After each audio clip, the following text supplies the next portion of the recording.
स्वामी सांगतात, उपवास का करावा आणि कसा, याची एक कथा आहे. अक्कलकोटाजवळील एका छोट्या गावात गोविंदा नावाचा शेतकरी राहत होता. मनाने चांगला, पण परिस्थितीने खूप त्रस्त होता. दुष्काळामुळे शेतात पीक येत नव्हते. घरात पैशांची तंगी होती. पत्नी सतत आजारी, घरात चिंता, मुलं उपाशी असायची. एके दिवशी गावात बातमी पसरली की अक्कलकोटचे श्री स्वामी समर्थ या गावाजवळ येणार आहेत. भक्तांच्या गर्दीत गोविंदाही गेला. पण त्याच्या मनात शंका होती की स्वामी माझ्या नशिबात काही बदल करू शकतील का? त्यासाठी स्वामींच्या दर्शनासाठी तो रांगेत उभा असताना त्याच्या डोळ्यातून अचानक पाणी वाहू लागले. तो थेट गोविंदाकडे पाहत असत. गोविंदाला आश्चर्य वाटले आणि स्वामींनी हाताने त्याला जवळ बोलावून घेतले.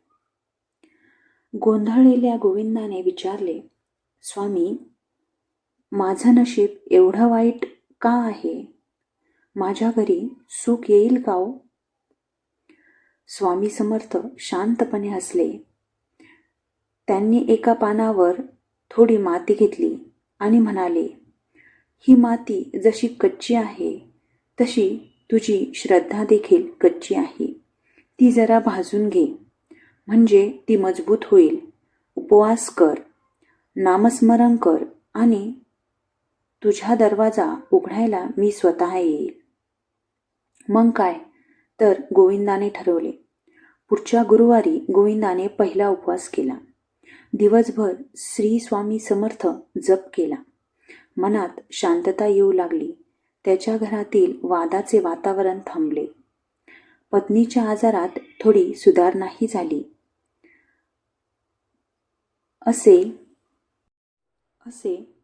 त्याने पुढचे 4ही उपवास नित्यनियमाने पार पाडले. एके दिवशी अचानक आकाश काळे झाले आणि मुसळधार पाऊसही सुरू झाला. काही दिवसात त्याच्या शेतात भरघोस पीक उगवले. गोविंदा आश्चर्यचकित झाला.